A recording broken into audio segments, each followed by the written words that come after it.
పంజాబ్లోని అమృత్సర్ జిల్లాలో కల్తీ మద్యం కాటుకు బలైన వారి సంఖ్య పెరిగింది. నిన్నటి నుంచి ఇప్పటి వరకు మొత్తం 21 మంది అమాయకులు బలయ్యారు. మజీరా పట్టణ పరిధిలో కల్తీ మద్యం తాగిన ఘటనలో మరో 10 మంది తీవ్ర అస్వస్థతతో ఆసుపత్రి పాలయ్యారు.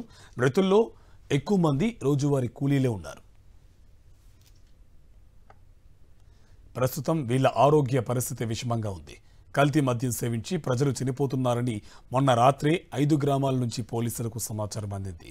వెంటనే రంగంలోకి దిగిన పోలీసులు కల్తీ మద్యం సరఫరాకు కారకులైన 10 మందిని అరెస్ట్ చేశారు. మద్యం ప్రధాన సరఫరాదారు ఫ్రగ్జీత్ సింగ్ను అరెస్ట్ చేశారు. విచారణ సమయంలో ఫ్రగ్జీత్ సింగ్ కీలక సరఫరాదారు సాహబ్ సింగ్ పేరును వెల్లడించారు. మరింత సమాచారం రాబట్టేందుకు అతన్ని విచారిస్తున్నారు పోలీసులు. ఎక్సైజ్ భారతీయ న్యాయ సంహిత చట్టాల కింద వేరువేరు పోలీస్ స్టేషన్లలో 2 కేసులు నమోదు చేసి సమగ్ర దర్యాప్తునకు ఆదేశించింది పంజాబ్ ప్రభుత్వం.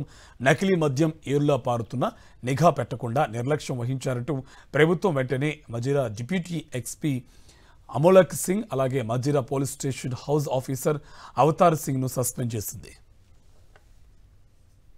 కల్తీ మద్యం కాటుకు చనిపోయిన 21 మంది బాధిత కుటుంబాలకు 10 లక్షల రూపాయల చొప్పున నష్టపరిహారాన్ని ముఖ్యమంత్రి మాన్ సింగ్ సారథ్యంలోని ఆమ్ ఆద్మీ పార్టీ ప్రభుత్వం ప్రకటించింది. బాధిత కుటుంబంలోని చిన్నారుల చదువుకు అయ్యే ఖర్చును ప్రభుత్వమే భరిస్తుందని సీఎం మాన్ సింగ్ అన్నారు.